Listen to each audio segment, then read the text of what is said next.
All right, here we go. Lesson 5 of the second unit of World History for Credit Recovery. And you're going to notice that we're going to talk mostly Christianity today. So, this is kind of a touchy subject because a lot of people want to view this as a lesson on faith. And this is actually a lesson on fact. And I'll kind of give you my disclaimer here in a little bit. So, with this being about the origin of a religion, this is culture to the extreme. It's right there in the definition. And with it, there's going to be different laws, there's going to be different practices, and different customs that go with it. So this is going to be a pretty dang good lesson when it comes to how did the impact of the Romans and their culture, religion, impact other societies. So with that is causes and effects. So pretty please make sure you are identifying those causes and effects with the Roman culture and to other societies. So as I said before, this is going to be a lesson about fact, not about faith. I will talk about some parts of the faith, but I am not going to try to influence you to become Catholic or Christian or anything like that if you choose not to. Okay. So, with this, this is real history. Jesus was a real dude. He really lived in the Roman Empire, and his actions led to his death. So, I'm going to tell you that story right now. So, why does this matter? Is because this is a very crude map of the Roman Empire. Now, I like this one because it shows this yellow blip and it shows this city of Judea. This is where it all starts. So, Jesus' father, G, uh, Joseph and Mary, they're actually walking back to this area. This is where Joseph was born, and this is where the Roman government wants everybody to do a census. So, that's why they were going here in the first place. This is also a big deal because right here is the heart of the Jewish faith. So Joseph and Mary are actually Jewish. So when Jesus is born, he's actually born a Jew, and he grew up practicing Judaism. So this is kind of a bigger deal because, again, in the Roman Empire, religious tolerance was a pretty well known thing. They didn't really care what you really practiced as long as it didn't threaten the empire and you paid your taxes, you were good. So Jesus grew up no problem. And with that, he's going to start learning the lessons of the Jewish faith and he's going to kind of put his own spin on it. And he's going to talk about how God really wants people to to do selfless acts and have unconditional love in their fellow man. And this is where his interpretation of the Jewish faith is going to then start branching off into Christianity. So, more about that as we go. But these lessons that Jesus would commonly say are known as the gospel in today's Christian services. So, where does Jesus start to gain his popularity? Is because when he starts talking, he's going to start winning over the Roman citizens. And it's worth noting that the day in the life of a Roman person was not good. People were poor, people struggled, people basically did not have a good life. So, when he's given all these lessons, which I'll talk about here in a little bit, he is going to start winning people over of a better afterlife than a current life. So, with this, Jesus is going to start performing miracles. Most notably, his first miracle is when he turned water into wine for a bunch of wedding guests.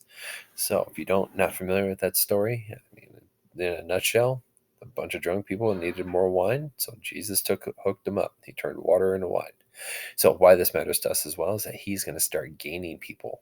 He's going to start gaining followers, and they're called disciples. And these are going to be the people that are going to spread it.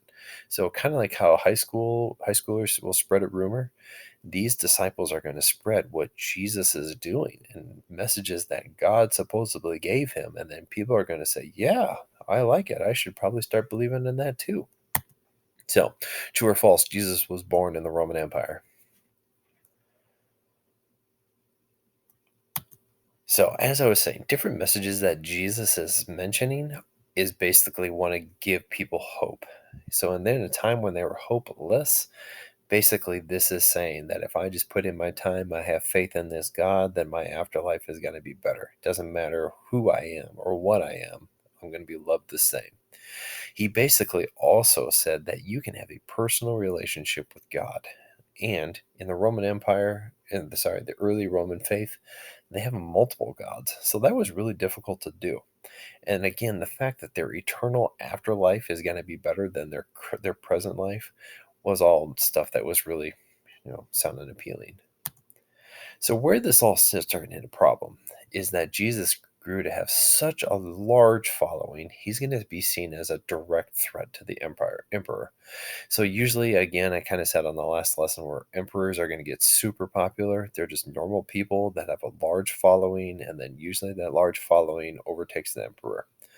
Well, in this case, Jesus is actually going to be in Jerusalem, and this guy, Pontius Pilate, who is the governor of that area, is going to hunt down Jesus and basically have Judah, who is going to, or Judas, whichever, who is one of Jesus's disciples, and is actually going to betray him.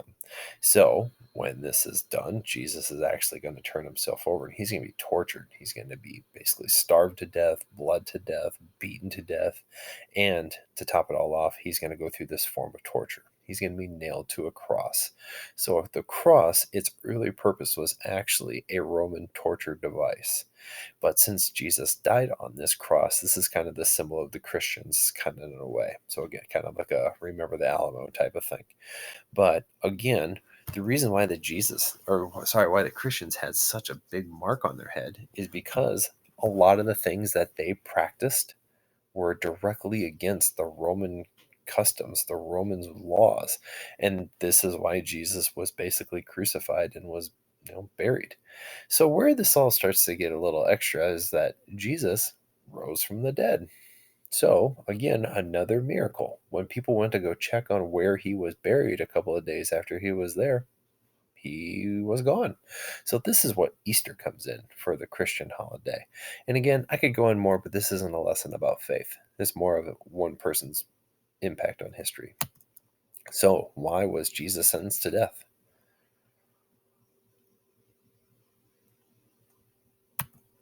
So, other problems that early Christians had. So, after Jesus died, again, life did not get any easier for the Christians. So, where it starts is that anything that bad happened in the Roman Empire was immediately blamed on the Christians.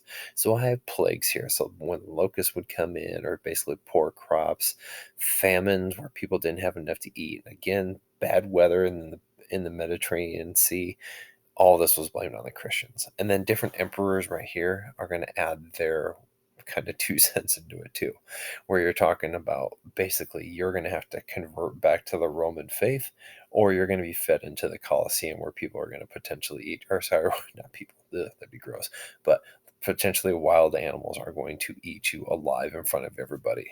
And again, Roman Empire, they love to show. So here's actually a painting that depicts early Christians who are praying to God to basically spare them from the lions and the tigers. No bears. But notice also here, people on crosses, and they're being burned. So that's kind of a big religious, I guess, punishment. Being burned for being a heretic, I guess you would say. So again, what were the Christians doing that was basically so bad?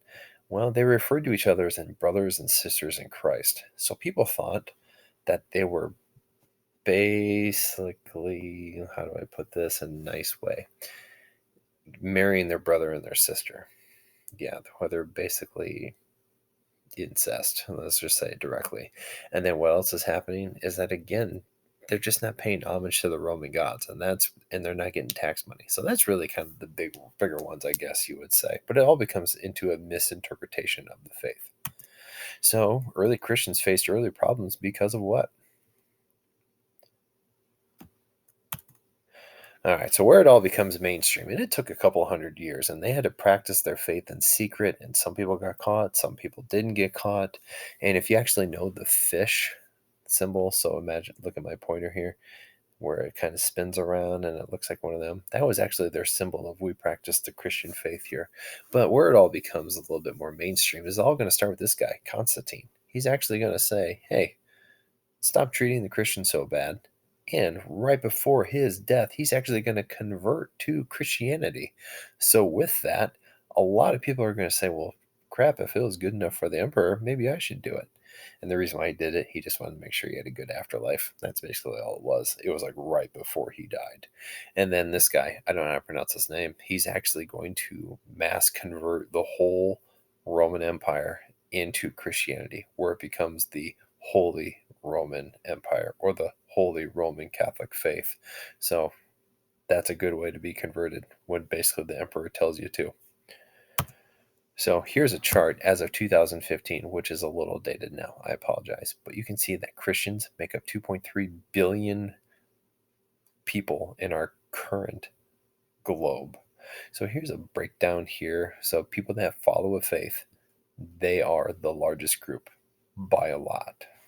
So that's a pretty big impact. So true or false, Christianity never became the official religion of the Roman Empire.